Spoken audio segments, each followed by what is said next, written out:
So today we are going to discuss about Wilson disease. What happens in Wilson disease? It is going to affect many organs like CNS disorders, hepatomegaly means it will affect liver, then it will cause arthritis, then it will cause the copper will accumulate in tissues, and also renal tubular dysfunction, cardiomyopathy and Kayr-Fisher ring. We are going to discuss these symptoms in the upcoming slides. So what happens is copper in Wilson disease, copper will get accumulated in various organs which are going to diseases, different abnormalities and different disorders. So let's discuss Wilson disease. So what actually is Wilson disease? In Wilson disease there is defect in the copper metabolism, and so it will get accumulated in various parts of the body. So firstly, the genetics of Wilson disease. It is an autosomal recessive disease. The first manifestation occurs at age less than 20 years, means the first manifestation in the patient will occur before the age of 20 years. It will occur. Okay, and the gene responsible is ATP7B, which is located on chromosome 13q. Now we will discuss how is copper absorbed in the body. So copper is going to enter via divalent metal transporter 1, means we have a channel, a protein channel, and copper is going to enter via that divalent metal transporter.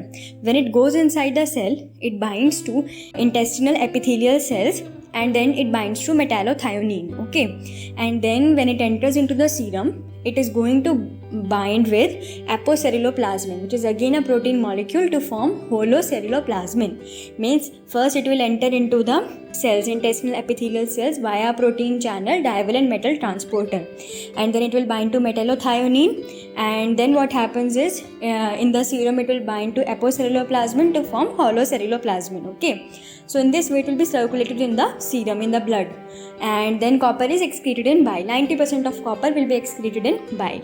So this is what happens in normal copper absorption. But what happens in Wilson disease? The copper binding to apoceruloplasmin will be defective. It won't bind to that. Okay, and so what happens is ceruloplasmin will be degraded. Rapid ceruloplasmin degradation occurs because copper is unable to bind to that protein molecule in the serum, that is apoceruloplasmin, to form holoceruloplasmin. So what will be there? The copper is not bound to that protein, so there will be increased free copper. It will get deposited in various organs, so there will be increased liver copper, and also that free copper will be excreted in urine, so increased urinary copper. But they will be decreased total copper. Why decreased total copper? Total copper is actually the sum total of copper bound to ceruloplasmin plus free copper. But the copper bound to ceruloplasmin will decrease to an extensive limit. It will decrease rapidly, so total copper will also decrease. And then there is decreased ceruloplasmin because of degradation of ceruloplasmin, as copper is not getting bind to it. Then hepatolenticular degeneration because of deposition of copper. Hepato is liver, lenticular means brain. So hepatolenticular degeneration will be seen. Next comes the clinical features. So liver features will be fatigue will be there, and RBCs will be degraded, hemolysis, cirrhosis, fatty liver, hepatitis, hepatomegaly, cholestasis, jaundice. All this will occur under the liver, means all these features will be seen. Then if you go to neurological features, then it is going to affect speech. So dysarthria means it is going to affect the speech. Gait abnormality, the person will be walking abnormally. Then dystonia, tremor, Parkinson-like symptoms, and wing beating tremor. What is wing beating tremor? Both the hands of the patient in front of the patient, and it will be in some kind of motion is there, means if it asks the patient to move his hands up and down, but a rapid haphazard motion will be there. It's a kind of neuropsychiatric symptom that will be seen. That is called as wing beating tremor.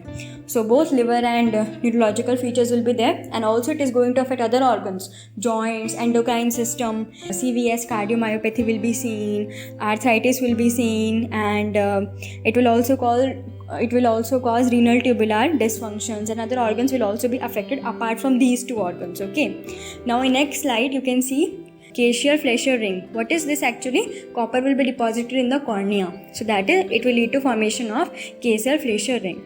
The neurological symptoms will be there, and also liver failure will be there, as we have already discussed.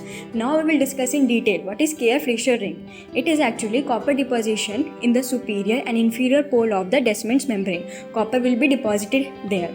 So in neurological Wilson, 95% of patients will have KF ring, but in hepatic disease, means where liver is only involved, only 40 to 60% will have KF ring. Means in Neuro-Wilson it is very common. KF ring will be there, mostly it will be there, okay. Next comes diagnosis. So how we will diagnose? We will check serum ceruloplasmin, and also in Wilson it is going to decrease because copper will not get bind to it, it will degrade. So if it is less than 15 mg per deciliter, then it is suggestive of Wilson. Means Wilson can be there. But if it is less than 5 mg per deciliter, it is diagnostic of Wilson. The normal level is 20 to 40 milligram per deciliter.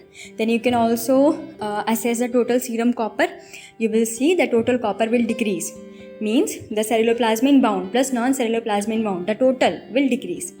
Then urinary copper will increase. If it is 100 mcg, then it indicates Wilson disease because free copper will be excreted in urine. Then hepatic tissue copper, you can go for a liver biopsy, which is a gold standard. You can check if more than 250 microgram per gram copper is there, then that indicates Wilson disease.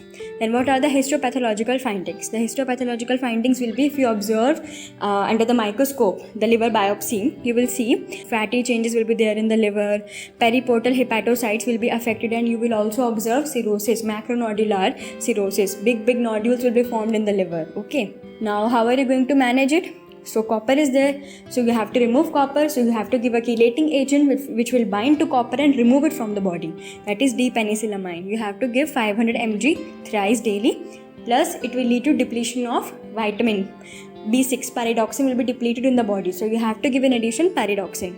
And if D-penicillamine is not tolerated by the patient, you can give triantine. It is given along with zinc. In pregnancy, the drug of choice is only zinc. And in Neuro-Wilson, if CNS is also affected, if the person is having CNS like symptoms, means Parkinsonism is there, gait abnormality is there, dystonia is there, then you can add tetrathiomolybdate. Along with these drugs, you can add this drug, okay. Then you can see this copper chelating agent. You have to give penicillamine. You don't have to remember the dose, but yes, you have to remember the name of the drug at least. Means you simply remember 500 mg thrice daily. That's it. This much you can remember, okay. Means at what time you have to take and all, that is not required for exam. Then you can also give triantine. It is a second drug of choice. So this is all about Wilson disease. Thank you.